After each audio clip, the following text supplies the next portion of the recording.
Hello and welcome. This is quite the crowd. Are you sure you guys aren't lost? If you're looking for the breakdancing seminar, that's going to be held at the Leafy Lounge. No? You guys meant to come? Yeah. Well, thanks for braving the weather. My name is Steve, and before I go any further, I know what you're thinking, and yeah, I am kind of a big deal. At least that's what my mom keeps telling me. One day, Mom, one day. No, sadly, you probably recognize me from the silver alert you got on your phones earlier this morning. Don't worry, they found me. So, we're here today to, sorry, is it a little nervous out here? Is it just me? I think it was Walt Whitman who was famously quoted as saying there's two types of people when it comes to public speaking, and it's those that get nervous and those that are liars. I don't have any trouble admitting I'm a little nervous up here today, but I did hear a recent TED Talk that suggested some ways of dealing with that stress, one of which is to imagine your audience in their underwear. So I guess I'll give that a shot.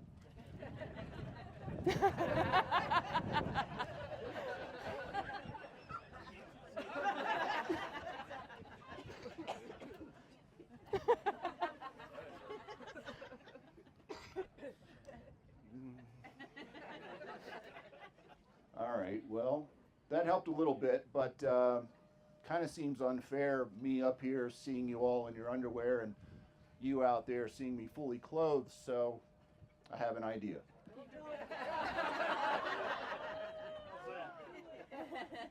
It's too cold.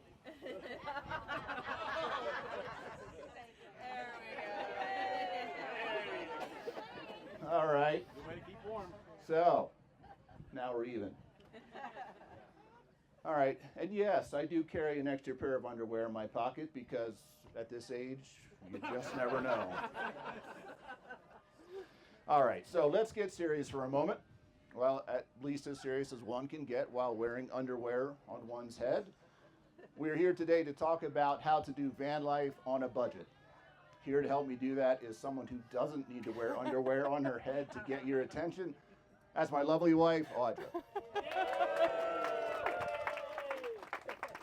So thankfully, to do low budget van life, you don't need to wear underwear on your head, unless your life goal is to be like Steve.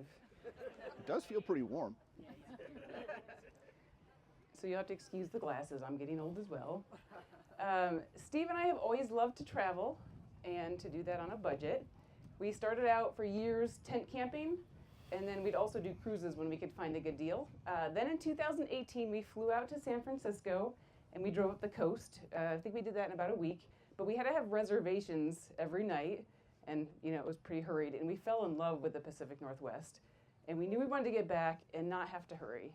So fast forward to 2020, right before COVID became a thing, and we got an empty Ford Transit high roof cargo van that had been an enterprise rental in its previous life, and we started to convert that.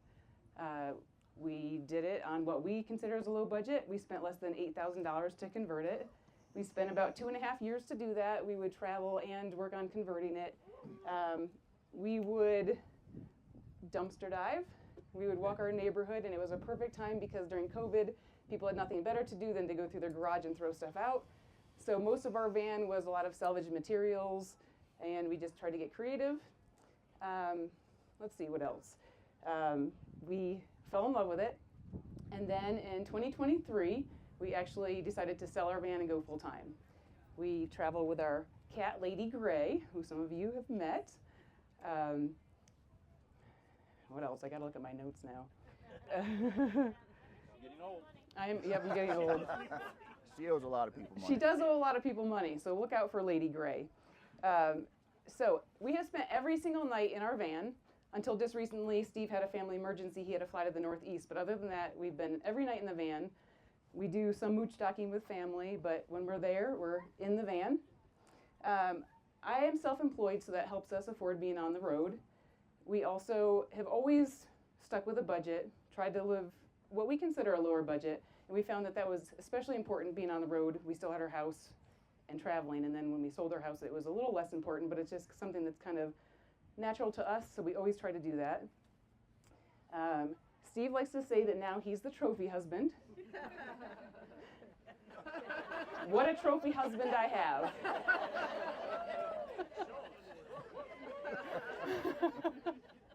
But he does actually all the editing for our YouTube, and that's a lot of work, and I think he does a great job. So I don't know if you know, we have a YouTube channel, and we started documenting when we started building out the van. So if you want to see how we did that on a low budget, that's all there, and we also share now that we travel how we do that on what we consider low budget as well.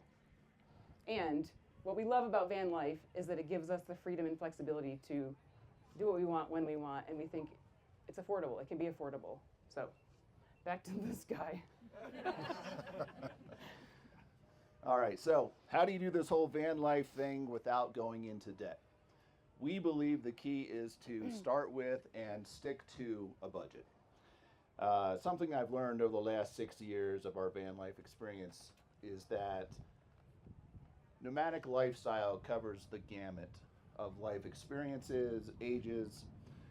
Prior to purchasing the van, I thought it was a tale of two extremes. I thought either on one hand, you would put in your 9 to 5, you'd finally clocked out, and then we were able to retire, or you were some hippie who shirked all responsibilities and you're just out. Wore underwear on their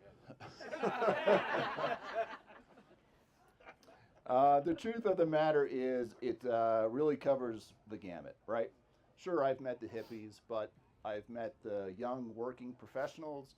I've met young families that are traveling in buses and homeschooling their kids. There's people like us who are middle-aged but aren't quite ready to retire. And then, of course, there's those that have sailed off into the golden years. Those lucky ones. Yeah. So regardless of where you fall in that scale, that spectrum, I think the keys to making this whole thing work, again, is a budget.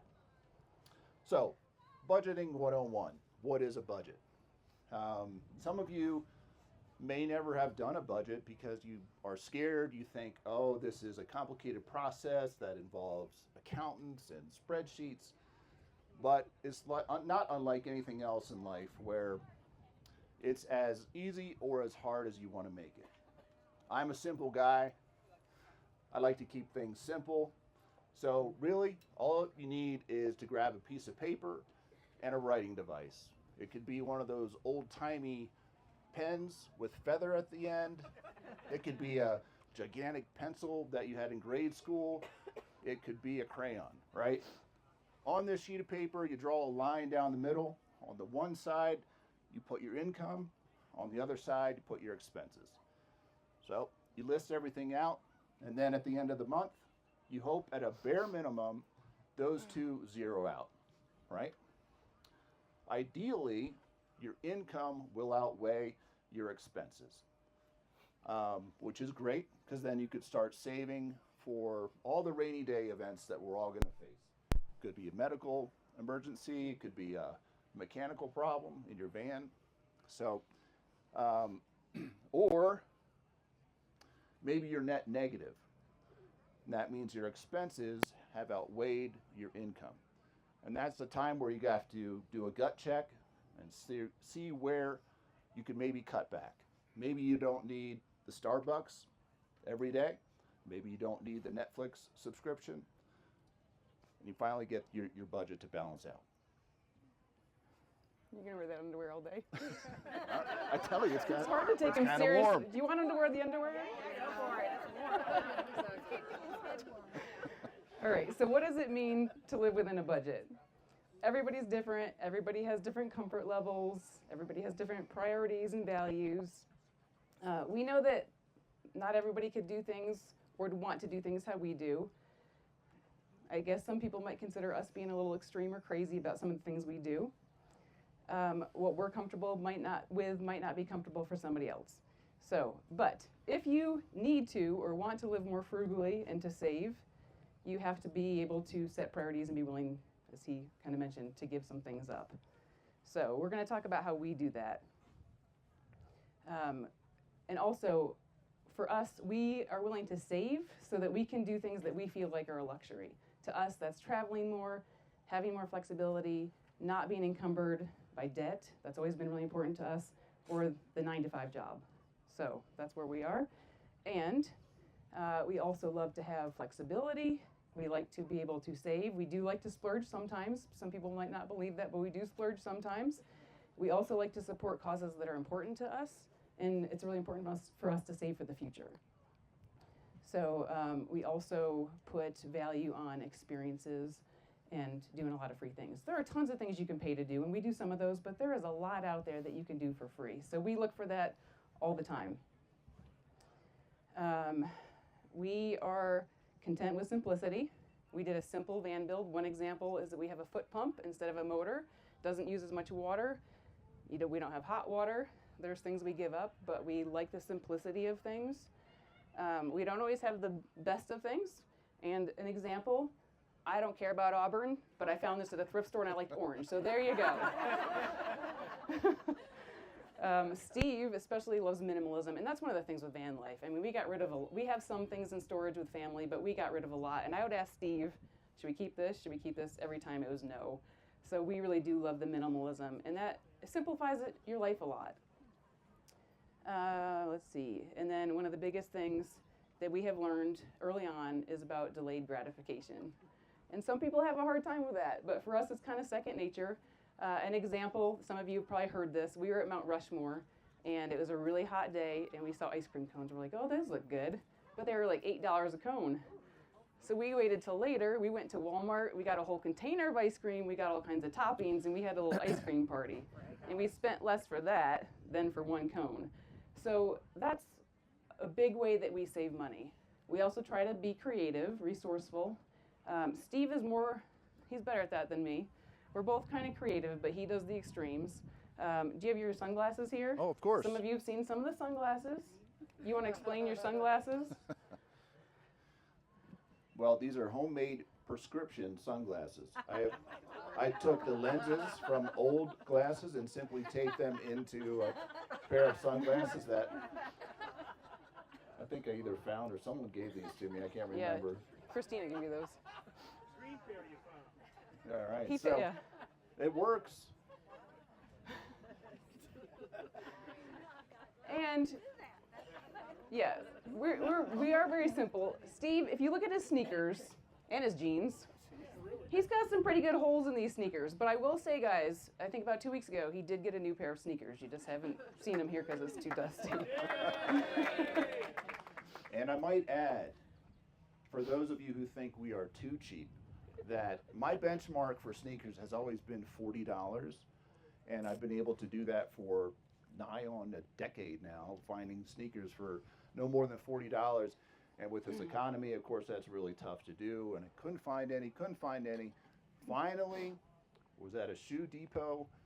They had a pair for $50. I was like, fine. I forced him. And I got a pair for $50.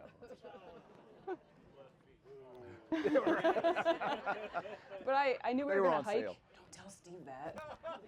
And I told him he needed something that actually had tread on the bottom. There's no tread on the bottom of these sneakers. So, These have plenty of miles left in them. so maybe we can rub off on you a little. You maybe don't have to be as extreme as we are.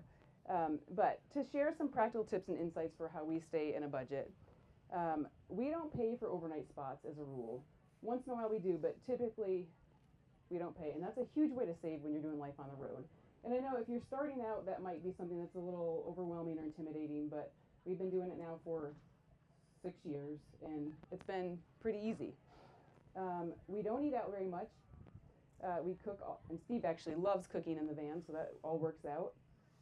We do have to manage our power more than if you're at a campground where you can just plug in. There's a lot of things we have to be a little more mindful of. We do some not so glamorous things. I'm sure a lot of you are the same way though. We pee in jugs, and we have to dump that. Sometimes we poop pretty much in a bag. It's a little fancier than that, but it's pooping in a bag. Breaking it down. We find public places to use the bathroom. We have figured out which places are nicer than others. We have found that there are grocery stores that often have nicer bathrooms. Some gas stations, we know which gas stations to avoid usually. You want to look for the ones that are selling food and are bigger, not the ones that are kind of small and scary to go in the bathroom. We go to Planet Fitness to shower. Some of those showers, some of you may know, are not the nicest. Some are nice, but some are not. Just this last year when we went to the Pacific Northwest, there were no Planet Fitnesses, so we had to make do. Sometimes probably we didn't smell as great. We went to community centers. I wash my hair in the sink a lot. We use wet wipes. You do what you have to do, but to us, it's worth it. We love what we're doing, and it's okay to have some inconveniences and deal with it. Let's see. We also, some of you know, do laundry by hand a lot. Steve started it at Planet Fitness. He goes in, washes his clothes by hand, and then he hangs them all over the van, inside and out, and on his head to dry the clothes. These are dry. He took it to the next level at our last Planet Fitness. He actually put his underwear out on the hood of the van and clothespinned them. And I said, okay, that's a little too much because our name is right there, our channel right above it. Look, it was, hey, in my defense, it was a sunny day, nice Colorado sun. Why not take advantage of it, right? And then we also don't have any auxiliary heat or AC in our van. So we try to avoid extremes, but sometimes we have to deal with being a little uncomfortable, like here when it was hotter, or sometimes when it gets colder. I think our van inside, at Van Fest in Florida, it got pretty cold. And inside, I think it was 45 at the front of the van, 55 up where we sleep. That's probably the coldest it's been in the van. But we're fine, we're still here, and we're loving it. So, back to you. Oh no, that's still me. No, actually, let's see. Oh, so we're going to share basically what all this looks like. We're going to break it down, all the categories, and share our numbers from 25, and then you can tell us at the end if we're low budget or not. So it is you now. All right. Yes, he says. So I think one of the biggest expenses that most of us will face is where do we overnight? So I think Audra and I have a medium risk tolerance when it comes to overnighting. Of course, it all can depend on where you fall on that spectrum. If you have a higher risk, you might be a little more daring in where you choose to overnight. But obviously, you can save a lot of money versus overnighting, boondocking versus reservations at a campground. So who here has gotten the knock? Raise. Wow, not as many as I thought. Anybody here got a parking ticket for overnighting somewhere you shouldn't? Hands up. Oh. Say what she said. Wow. Say what she said.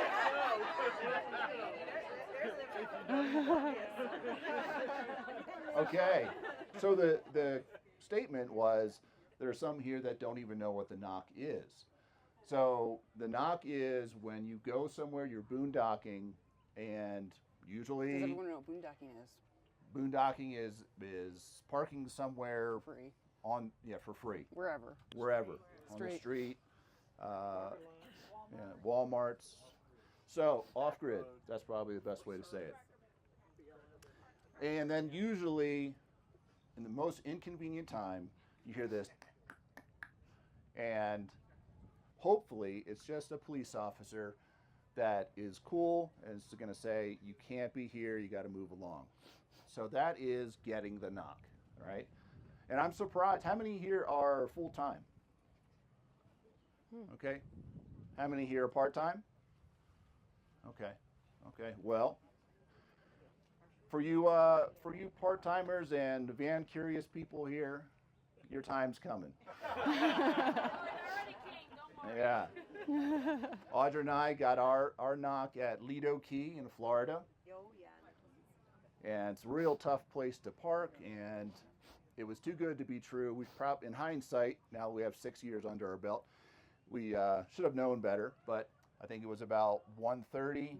We got the officer was super cool about it all. She just said, no, you can't park here.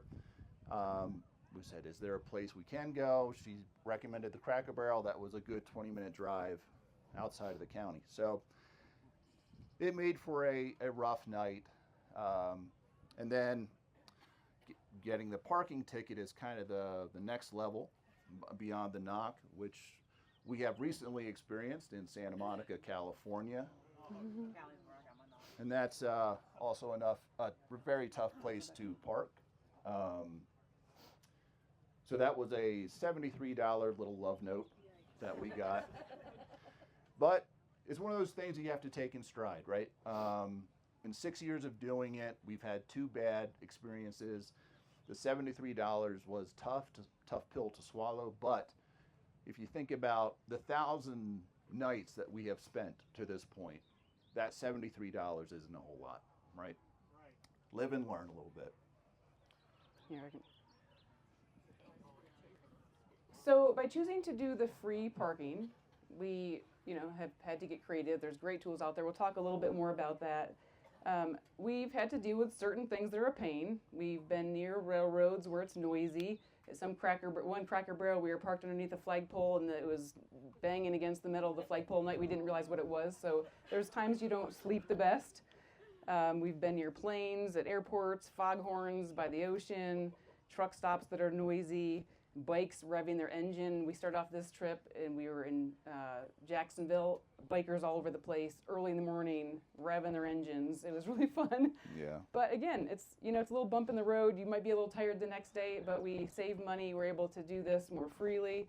So overall, it's really been fine with how we've done it. We have no regrets. So to share, with our budget, we don't budget anything for the overnight camping. When we do spend money on camping, it comes out of what we call our allowance. And the only times we've paid to camp, in 2023, we were in Vegas and we wanted to be close to everything. So we actually paid to be in a parking garage overnight. I think we spent $30 on that. I think that was it maybe that year. In 2025, we stayed at some campgrounds. We travel with some of our friends sometimes, and sometimes it's easier. We want to spend time with them, and they typically go to campgrounds. But we were in the national park in Yellowstone. It's easier there, so we paid for a campground. We paid for a campground when we were at Glacier also. It made more sense. We had some boondocking spots, but it was quite a drive, so it just made more sense. Sometimes we try to be a little more reasonable and not as cheap. And then also this last year we were coming back to Florida, and in Texas you can pay $12 for a permit that's for the year, and you can park on the beach for a bunch of nights. So we did that. So that's all we spent for overnight parking. Texas, yeah. We can tell you later. We also have videos on that. So where do we look for overnight parking? Oh, I didn't say how much we spent. Sorry. Where's my number here? Right above. Oh, no, that's not there. Oh, there it is. Sorry. We ended up spending $214 for the year. That came to $18 a month. So that's the first category that's a big one for Vanlife. But for us, it's pretty cheap. So some tips and tricks on, at least where we look to overnight. My go-to is to use iOverlander. It's a free app that others have shared where they have stayed.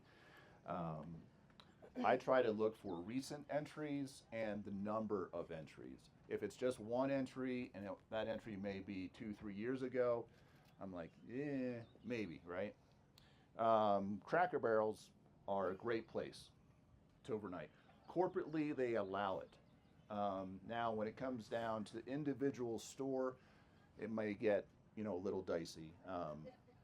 Yeah, there are certain areas where there's local ordinances that don't allow it. And usually the Cracker Barrel doesn't care anyway, but you'll just have to check and see what other people have experienced, because sometimes there's been issues, other times there'll be a no overnight parking sign. We can park there and there's no problem. So you just kind of have to figure that out. Right. I think there's a Cracker Barrel in Florida where I think at every parking spot they have no overnight allowed. So, I mean, it's pretty obvious that you can't park there, or they don't want you to park there. Or maybe you can. There's other Cracker Barrels that when you drive in, they'll have one little lonely sign that says no overnighting, but you look around and there's a handful of people that are clearly overnighting. In those situations, I think it's a township or a city code, and Cracker Barrel's just kind of covering their butts at that point. They don't care, but if somebody from the town or city rolls in and they see all these people, they may ask you to leave. Some other things, other places that we have utilized is Walmarts, Bass Pro Shops, casinos, rest areas, BLM land. That's really big out here on the west, not so much on the east coast. National forest, boat ramps. If those areas, if there's no opportunities in those areas, my go-to from there is to look for apartment complexes that have street parking. Usually the bigger apartment complexes, people are coming and going, they don't really know their neighbors. So find a spot.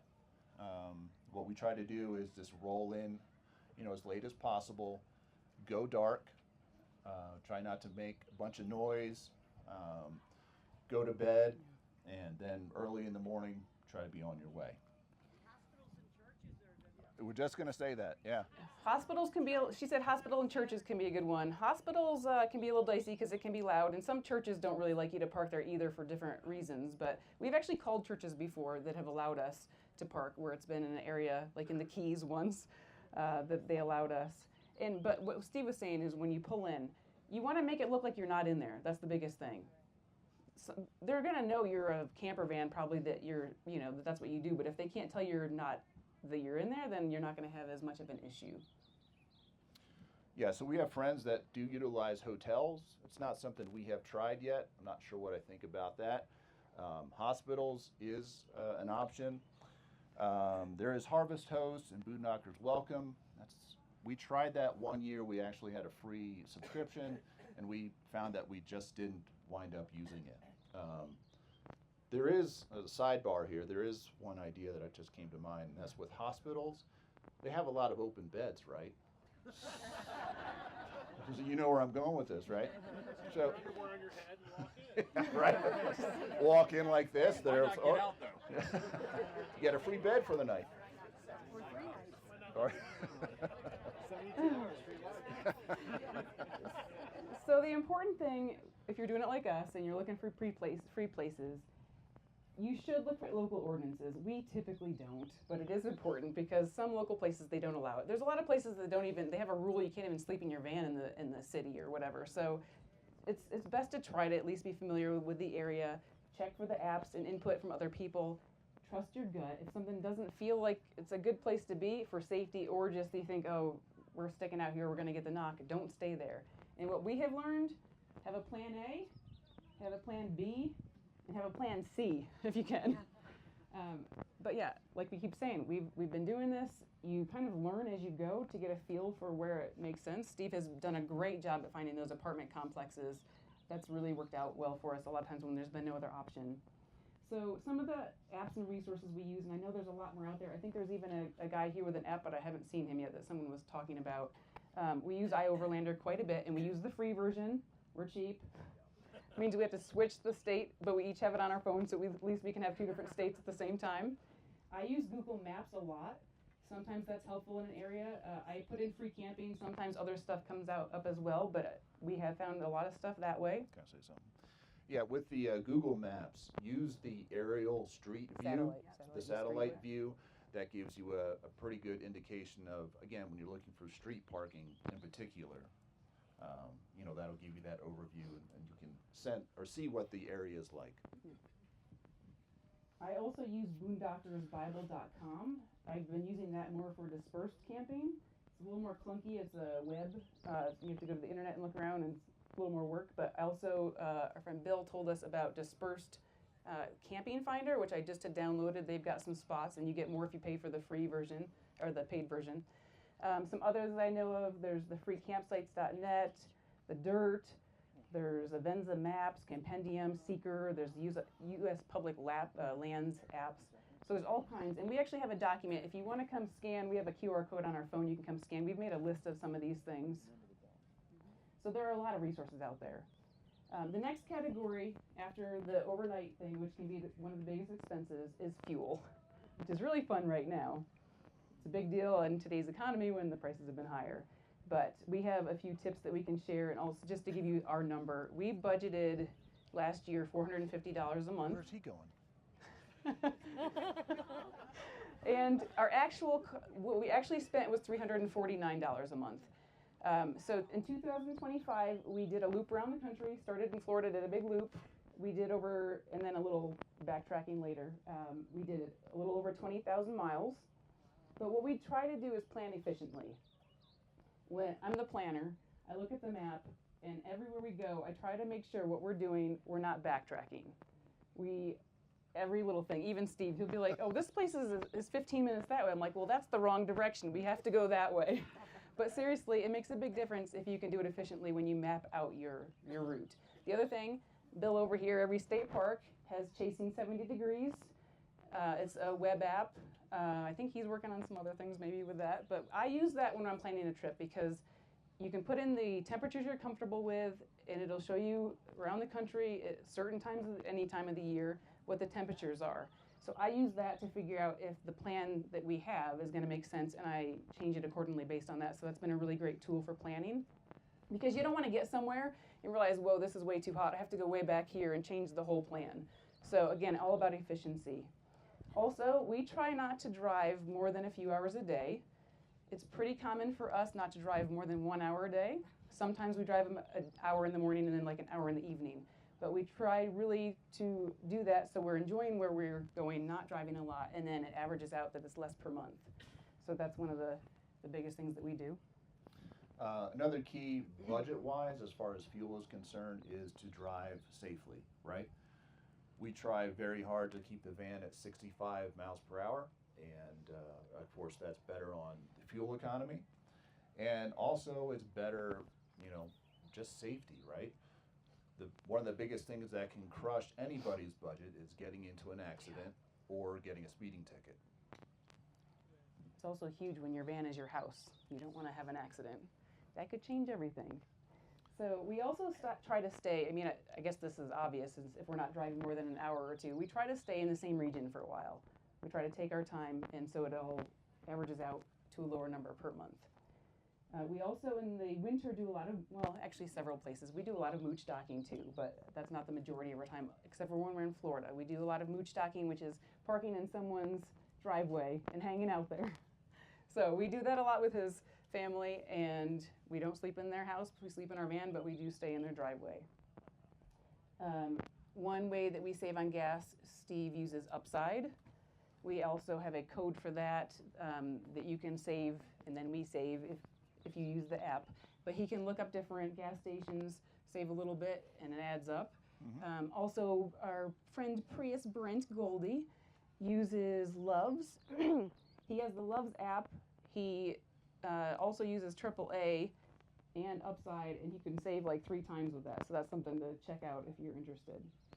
The next big area for us is food, but we try to save a lot of money with that. Like I said, we don't eat out a lot. We do a lot of our own cooking. We had budgeted $375 a month last year. We actually spent $404 a month because we're out west where it's more expensive.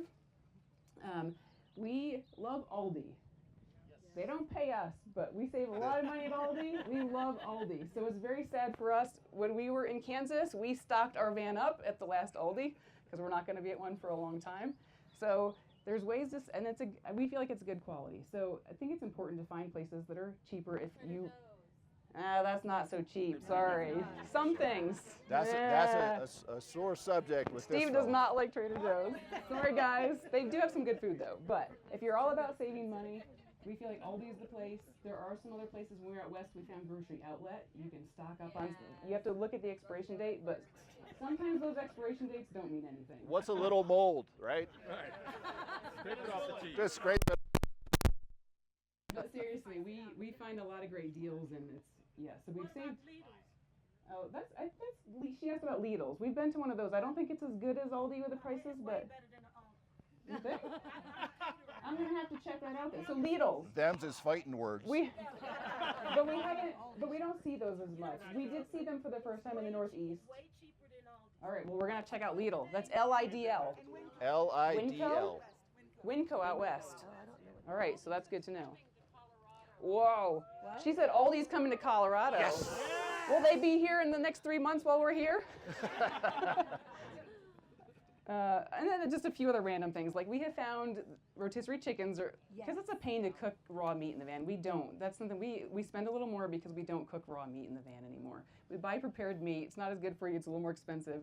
But we have found at Walmart that the rotisserie chicken's a pretty good deal. And then even more so if you get it when it's cold. I think it's like $3 something. Yeah, $3-4. That's a pretty good deal. Yeah. Another random thing we have found at Walmart, at some Walmarts, you can buy canned beef, and it's just beef, salt, and water, I think. No other junk added. So once in a while, like if we know we're going to be out in the middle of nowhere, we'll get that. I think it used to be $10 for, I think, a 2-pound can? A pound. Pound? Yeah. Now it's like 12, but, and then we also look for generic brands. So, and then related to food. Yeah, so we're kind of working our way down the budget list, the expenses, and so we're clicking off the higher expense items. So now we're getting down to, like Audra's just got done with food, we're going to be talking a little bit about water, fresh water. We try very hard to never pay for water. I think maybe in the 6 years that we've done this, once or twice. So we get our water from libraries and Planet Fitnesses. Anywhere that really has the little bottle refill stations is a great way to fill up 1 gallon jugs. Yeah, and that's how we do it. We realize not everybody is set up like that, but that's how we manage. So, right, it's not a lot, maybe 50 cents per gallon that we're saving, but if you think about it over the course of a month, the course of a year, that can add up. And then as far as our van is concerned, we have 2 6-gallon jugs that we use for washing dishes, brushing teeth, etc. We try to fill those up at parks primarily. Sometimes gas stations will have a little faucet there that you can use, rest areas. And then as far as dumping the gray, usually as I'm driving down the road, just I'm kidding. We utilize parks and rest areas to dump the gray. So we have found that really the best resources are places like that. Libraries, parks. It's amazing that you can go in, use at a library. It's cool if it's hot out, free Wi-Fi, free power, bathrooms. Sometimes we've been dumped stuff at the bathroom. But the best thing for that is the water. Anyway, so really, to take advantage of those free resources in the areas you go to, I'm going to try to go down through a lot of these other things more quickly. They're not as important. We cook using propane. We spent about $6 a month on that. We use the 1-pound tanks. We have Planet Fitness. That's $25 a month. Actually, the 25 includes some of the random showers we had to take at community centers and things like that when we were traveling last year. We also have a shower bag that we use. It's 2 gallons. We can fill it up with water, put it out on the hood of our van. It heats up in the sun, so we can use that if we need to. We know there are truck stops, but those are pretty pricey. We've never done that. We've heard they're nice. We also have taken showers at beaches, so we just try to be creative with that. With laundry, we do a lot of our laundry at Planet Fitness by hand in the shower, not in the sink so everybody can see us. Yeah. We do care a little bit about what people think. And we do go to some laundromats. The thing with a laundromat is some are nice, some are kind of sketchier, and it also just takes time to do it, and then it's not sometimes I guess it can be. Sometimes it's cheaper, sometimes it can be expensive, but we don't want to take the time to bother with it usually. And then also it works out a lot that we can do that when we're visiting friends or family. For connectivity, we have phones on 2 different plans purposely because as you travel, like he might have a signal, he's on the AT&T network, I'm on Verizon, but we use the mobile virtual network operator. I use Visible. It's $25 a month unlimited with hotspot. And I have a referral code for that where you can also save. And then Steve uses Pure Talk. That is $49 a month. We're not happy with that. We're going to shop around. We keep talking about that. We just haven't had time. We've looked at Mint Mobile, and our friends Gray and Grumpy use US Mobile, which you can actually switch which carrier you use. So that's something worth checking out if you don't have something already. And then some of you know we have recently gotten Starlink. We gave in and got Starlink. So that will increase our price a little bit. But we're even cheap enough that we switch back and forth. When we don't need it as much, we switch down to the $5 plan. And then we switch, the highest we've used is now $55 for 100 gigs per month. So last year we spent $74 a month for our phones. And then this year it'll probably be closer to 100 because of the Starlink. And hopefully we'll spend a little less on Steve's phone. We'll switch. Someone else has told us too, I don't know how you say it, Ryoko? Ryoko? No, No. not Roku. It's Ryoko. Ry- Anybody here? It's fairly new. Yeah, and Boost. Boost. She mentioned Boost, but you might want to check if you're looking for something. We have somebody that said instead of Starlink, they're using Ryoko. Ryoko. I don't know how you say it, but that also uses lots of different carriers to bring you the signal. We mentioned libraries. We go to libraries quite a bit to take advantage of the Wi-Fi there. We have the SIPS Club for Panera. Right now, I think we're paying less than $4 a month because we got it on a deal. And it's unlimited drinks for Steve, coffee and soda, whatever. I just drink water, but we use that. And it's a great place if you need Wi-Fi to get in and out of the heat. Sometimes it makes me want to pull my hair out because the music there is horrible, and sometimes the Wi-Fi is horrible. But we also there's other places to get Wi-Fi, Starbucks, fast food. We have found sometimes Home Depot is a great place also. So, my phone is stuck. Can you take this for a second? All right, so we've got about 15 minutes left, so we'll try to speed things up here a little bit. Can you restart or turn Sure. this on? My phone got stuck. Sorry, guys. All right, so I'm going to try to keep hurrying here. So another big thing for us is an allowance. And this is kind of funny because we've been married 28 years now. And when we first got married, however many years, our allowance was $200 a month. And now it's $250 a month, 25 plus years later. So actually one of our goals is to spend more money. But last year we actually spent $158 a month.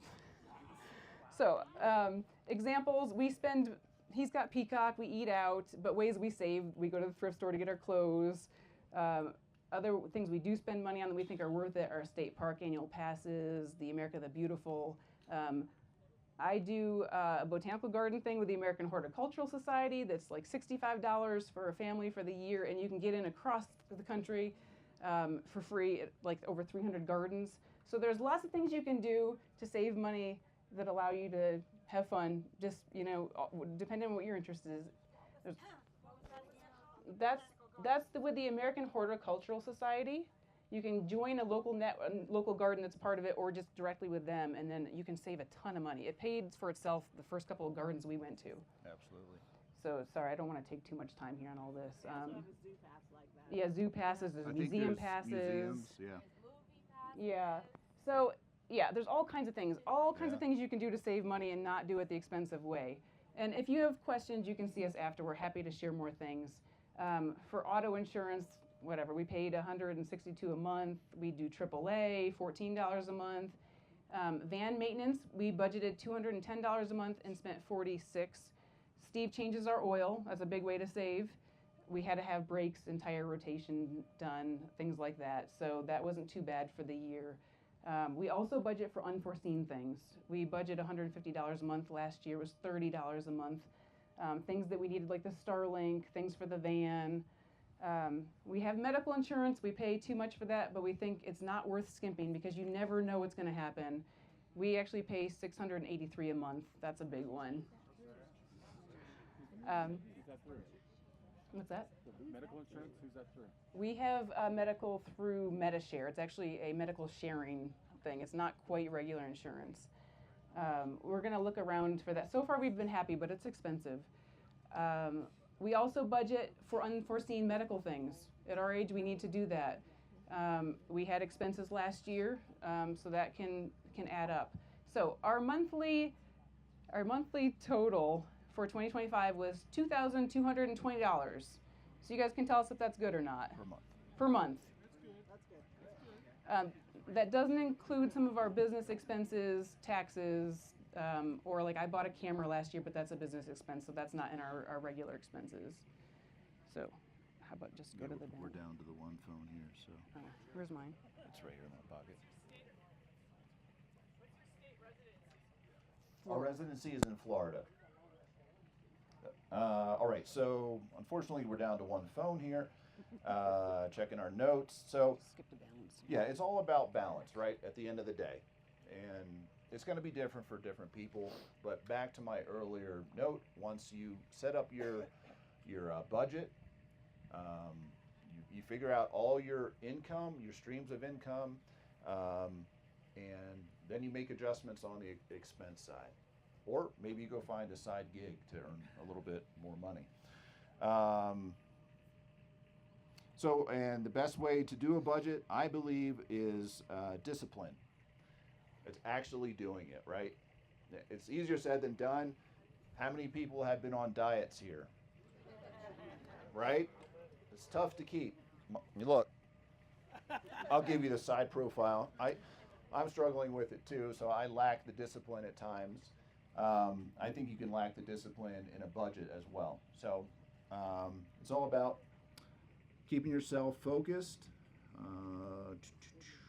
and learning the hardest word in the English language, I believe, sometimes is the word no, right? Or a slight variation of that is no, not yet.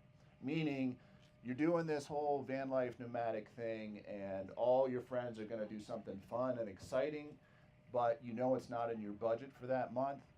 You have to say no, or maybe you can say no, maybe next time, right? Let's look at that. So it is about 10 of 1. I think we're going to try to wrap this up. Thanks for pretending we made sense. We will take some questions here in a minute.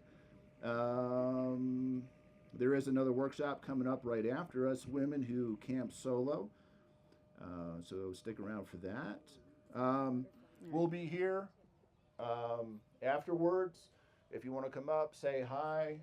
Too bad I activated the force field. Just kidding, I forgot to charge it.